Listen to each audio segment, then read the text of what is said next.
Good. Here we go. Yeah, we are live. Hello, everybody. Glad that you are here right now and would love to know who is watching, where you're watching from, and why you're watching. If you want to answer that question, that would be incredible. Today, we are going to talk about workplace stress. And no matter where you work, and maybe you're a mom and you're like, man, my workplace is right here in my home. That is stressful and can be stressful.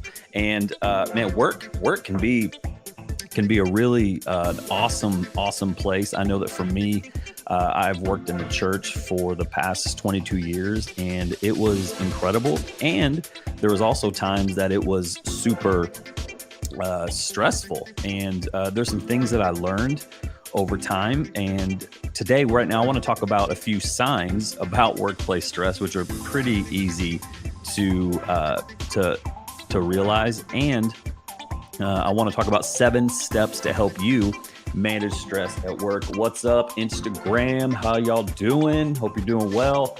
We're live on Instagram, Facebook, Twitter, LinkedIn, all the things. And man, if I haven't met you, my name is Michael Head. I am a certified business coach. And man, I love to help people take their next step in life in whatever that may be, especially if you're a small business owner or an entrepreneur. I would love to meet with you and talk with you. There's a link in the description of how you could schedule a one-on-one with me and see how possibly I can help you take some next steps in your life or in your business. So one of the first signs about workplace stress is insomnia. Man, you're just, you can't sleep. You're rolling around at night. You're just constantly like, I just can't sleep. That would be a pretty big sign that there's some stress going on at work, or just maybe in your life. And you're like, no, Michael, that's just me. I'm just not a good sleeper. Well, you need to be a good sleeper. You need to be able to get some rest at night. A second sign about work-related stress is irritability or outburst of anger. I don't know if that's you. I don't know if you've ever been at work and man, maybe someone came in the office, someone showed up, and you just absolutely lost it on that person. I know it could happen. Why? Because it happened. I was that person at times where, man, I was just irritable and just a punk. Like, would just get upset and just have these random outbursts of anger. And if you're watching this and I got upset with you at one time, man, I apologize. I wouldn't say I don't think that's normal. And some people will say, man, that's just who I am. I'm the angry one at work. I'm the one. No. You don't have to be that guy. You don't have to be that girl. And if that is you all the time, you might want to stay tuned to some tips to help you overcome some of this. Again, man, I was there. I mean, and then there was times when I would have like these outbursts of anger, and it would happen, and then it would go away, and then I'd feel so bad. Like, I'm like, oh, why did I just do that? And then I would have to go apologize. And again, this is working in church world for the past 20 something years. And you're like, man, Michael, now pastors, they're so kind and so wonderful. And I mean, we are also, we're human beings. And I know for me that that would happen. So that's just the second one of workplace stress. Calm down, okay? And I've had to tell people with me when I kind of, people would tell me to calm down. So another one, the next one is low mood. Like, your mood is low. You know, you're just you can't sleep, you're irritable, you're busting out in anger. Maybe you're not all of them. Or you just kind of like, man, when you show up, when you pull in the parking lot, you just kind of bleh. Right? You know what I'm talking about? It's Thursday as of this time of recording, and maybe you just showed up to work and you're like, I don't want to be here. I'm not saying that just is stress, but what is that? What is that's causing you just to kind of be like, and then you're having to fake it around people like, hey, everything's great and it's wonderful. Well, it's actually not. It's okay to be honest and say, man, I'm just having a day.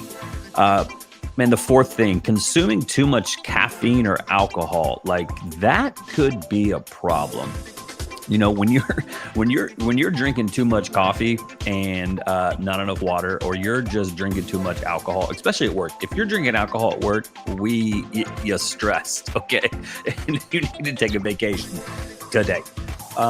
Don't be drinking the beers at work. But man, maybe for you it's coffee. You just constantly are trying to stay awake. You're constantly like, man, you're just consuming coffee like crazy, or caffeine, whatever it is, Red Bulls. Not that those are bad. I get it. I like them. They're good. I drink those at work, but I used to when I would work in an office, and they're great. But also for me, when I had too much of it, it was usually because I was stressed and trying to cover it with that feeling of like, whoa, as far as caffeine is concerned. Another one is low productivity, accompanied by feelings of low achievement. I mean, you're just feeling like, man, I'm not getting my job done. I suck at my life. I'm not good at this job. Everybody's better than me. You walk around, it's like you feel like you're just not doing anything right. Man, maybe there's some things that you need to look at, which we're going to talk about here in a second. Regular absence and a higher sick rate. Are you sick all the time? Are you having to call in sick and having to call in and say that your car broke down again and you just got a new car? If that's you, man, there might be some stress going on that you need to work with. And I'm going to talk about 7 steps to help deal with that. Man, have you been absent a lot? Are you calling in sick quite a bit? Are you accident prone? Man, being accident prone at work. So for me, I know whenever I would get stressed, there was a time when I was walking up the stairs and I was thinking about all the things that had to get done for that day. And I just face planted like I was on my phone, which you shouldn't walk up steps, be on your phone, stressed out, all the things. And man, I just nailed it. I just hit the ground, and you kind of like look around, like, who saw that? Who saw me do that? And there were people, and there's cameras everywhere. But are you accident prone? Meaning you're just kind of in your head all the time, and you're running into stuff and falling, walking up the stairs. I've been there. And then another sign that you could look at is just being cynical and defensive. Being cynical and defensive is something that, man, you're just kind of that negative person. You're just like, and then whenever anybody says anything to you, like, hey, can I borrow? Do you have a pen I can borrow? And you're like, I mean, do you want to? And you kind of lose it about someone wanting to borrow a pen. Like it's okay. Like it's just a pen. Let them borrow the pen. When you find yourself being defensive and upset, and maybe you let them borrow the pen, and then 10 minutes later, you're like, hey, you took my pen, and you're going in there and you're just upset. Look, calm down and realize it's just a pen, number one, and that there might be some things going on underneath that are causing you to be so defensive and upset about your pen that most likely you didn't pay for, your business paid for. But those are just a few of the some signs and symptoms of some work-related stress. But let's talk about ways that we can manage our stress. And the first one is the most important, is to spend time with the Lord daily. I know that, man, life gets going and things happen, but if you're not spending time in the Word, I'm a Christian, and so, man, my whole everything that I am about is about Jesus Christ. And so I know that if I'm not in the Word in the morning, then then things are going to happen, and these previous signs and symptoms that I was talking about are going to rise up. And so I encourage you, spend time in the word. If you need help with that, if you're like, man, I don't know the first step to take, man, let me know. I would love to help you with that. The second step to manage stress is to track your stressors and triggers. Track stressors and triggers. Here's what that means. That means when you realize that you're constantly getting stressed out about things, and you realize like, man, you've just been triggered, meaning you feel something inside of you that just rises up, and you're like, here's what I encourage you to do for about a week or two. Write down what happened right before you felt that trigger, right before you felt that instant just anger. Write that down, because then you'll be able to look back and say, it was this that caused that. It was this person that caused that. It was me not getting my job done that caused that. And so write down your stressors and your triggers. The third thing, establish boundaries. Establish boundaries. I mean, you're like, Michael, how in the world do I establish boundaries? That's something I've heard before, and I'm just not very good at it. Well, the first thing I would say is take some time off. Take time off. If you're working somewhere, I would encourage you. I would encourage you right now to you have vacation that probably 2 weeks or more. I would encourage you to take that time. Bennett Holloway, love all this. Have you come across anything concerning nutrient deficiency impacting stress or daily functions? Bro, I have actually. That is something that I learned last February when I got really, really sick, because I was working out way too much and was not filling my body with the correct things that I needed. And we could talk about that later. And that's a great question, because that is so true. What you put in is what's going to come out. And so take time off. Take time off. You have vacation. That's how do you establish boundaries? Take time off. Another tip for establishing boundaries is stop engaging in every single conversation. Man, I know that's hard, but that is something that I had to learn, because I would feel like if I'm not in the conversation, but then I realized when I'm in the conversation, that usually has nothing to do with me. It just created more stress. And so I created this boundary where like, I don't need to be in every single conversation. It's really okay. Another tip for establishing boundaries is to teach people to knock. If you have an office, I would encourage people, when they just kind of open the door and walk in, kind of say, hey, would you let them come in, do the conversation, and then before they leave, say, hey, next time, would you mind knocking? Because I was working on something. Man, that's okay to say that. Now, if it's your boss and he just comes on in there and is like, what's up? Or, hey, you gotta, that's your world, and that's a fine line that you need to figure out for yourself. But teach people to knock. I mean, do people just like walk in your house? Like do you just have people walking in your house that you don't know, or just coming in and saying, hey, I was wondering about that project and you need to mow your yard? I mean, no one does that in my house. Like if they did, they would be quickly attacked by a very mean golden retriever. And so teach people to knock if you have if you have an office door. If you don't have an office door, maybe you're in a cubicle or something and people just kind of keep talking to you and you're trying to work and all the things. And man, I would encourage you, let people know like, hey, come back in 5 minutes. Hey, come back in 10 minutes, and you can deal with it then. Another way to establish boundaries is to stop checking your email at home. You're like, well, Michael, you don't understand. I have to be checking my email at home. The truth is you don't. That is something that you have decided on your own, that you must constantly be connected to work. So here's a tip that I learned from a friend. His name is Will Owens. And I worked with him at First Baptist Cleveland. And man, he is a great friend. He's very wise. And something that he taught me was, if it's an email, it can wait. If it's a text message, it's an emergency. So bosses and leaders who are texting you after hours and are calling you after hours, depending on your situation and whatever after hours means for you, you might need to talk to your boss and your supervisor and say, hey, when you text me, to me, that's an emergency. And so I need to do it right then. If it can wait, boss, supervisor, person, would you mind emailing me? Because then I know I can get back to it when I get back to work.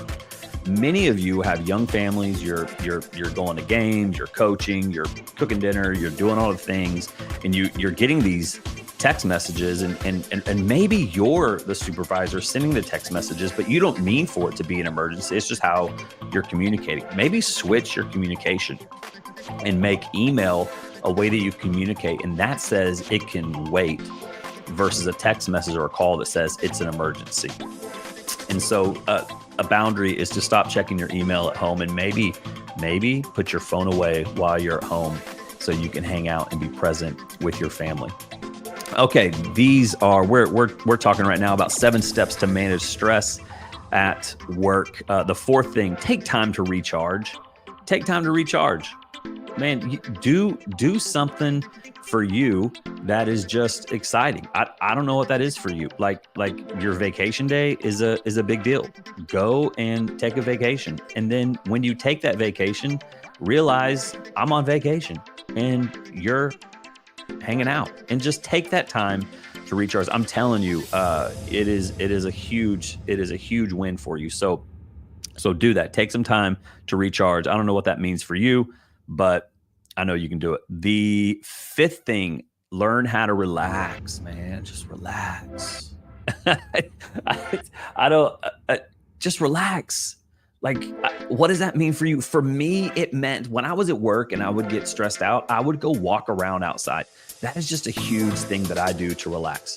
What is it for you? Take a few minutes, like set a timer, a little timer on your laptop, on your computer, on your phone, whenever you're working. Set it for 45 minutes and know that for those 45 minutes, you are going to grind. You are going to get after it for 45 minutes. And then when that timer goes off, shut the thing down, stand up, and go on a quick walk, like a 5-minute break. That'll just help you out big time. That'll help you to relax. And then relax when you're not at work. For me, relaxing, this is weird, but I like to run, I like to exercise. That helps my mind to be refreshed, to be renewed. I mean, that right now, that's what I'm doing. I am in a state of starting my own business. I just got certified to be a small business coach. I am also a life coach. And with that, there's a lot of things that I'm working on. I mean, there are so many things that are happening that if I just worked all the time here, man, I wouldn't be very productive, and I would be stressed out all the time. So what do? I have habits, I have a routine. And if you would like help with these habits and routines for yourself, man, book a one-on-one call with me. You can do that. There's a link in the description for you to be able to do that. I would love to talk to you about how you can take some next steps for yourself to start building habits and routines and get you going for 2024, which is coming up. I would love to help you take some next steps and make 2024 the best year that you've ever had. And so book a one-on-one call with me down in the description. So learn how to relax, man. Just learn how to chill. The sixth thing about dealing with stress at work, man, talk to your supervisor. I know for me, I've had some amazing supervisors. At my previous church here at First Baptist Cleveland, and I was able to talk to Bart Walker. He's a friend and an amazing leader. I was able to talk to our pastor Jordan, Jeff Lovingood on our staff. I was able to talk to these people about things, and it really helped, and it helped me deal with things. When I had something going on that I felt like needed to be brought up to them, and they were in, and I was able to talk to them, and that always helped. And something else that I love, if you're a supervisor, here's what I encourage you to do. Meet with your staff. Meet with your staff. I had a one-on-one meeting with my supervisor every other week, and it was 30 minutes long. If you're leading a team right now and you're like, man, I don't know how to lead this team, I'm not sure what I'm doing, everybody's miserable, turnover is high, and I would love to help you in managing people. That is something that I've loved to do. It's something that I truly enjoy. If you're like, man, how do I manage this team better? How do I communicate better? Man, let's talk. I would love to help you in figuring that out so that your business, your organization can run a little bit more smooth, so that people are less stressed at work, because you may be the reason some are stressed because of the way that you're communicating or because of the lack of communication. So would love to help you. Book a call with me. You can do that in the description below. All right. Talk to your supervisor. Man, I encourage you to do that. How are things going? Let them know. Because as a supervisor, I would want to know if things aren't going well for the people that are reporting to me. I want to know. And so they probably want to know too. And then the last thing here on 7 steps to manage stress is get some support. Get some support. I don't know what that looks like for you. For me, support comes from my wife, from a circle of friends that I have, from going and meeting with a therapist. That's where my support comes from. Where does your support come from? And I would encourage you, man, go and get some help, get some support, because it truly can help you. Man, I am fired up about all of you that have watched today. And again, I've got something pretty cool coming that I'm so excited about. And it is a 2024 mindset reset. And this is going to be a 7-week master class. And it's going to be led by me. It is going to be live.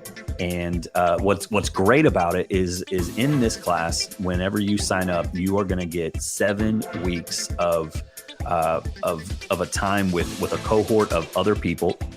It is going to be at 8 p.m. starting on January 2nd. You're going to get a daily planner.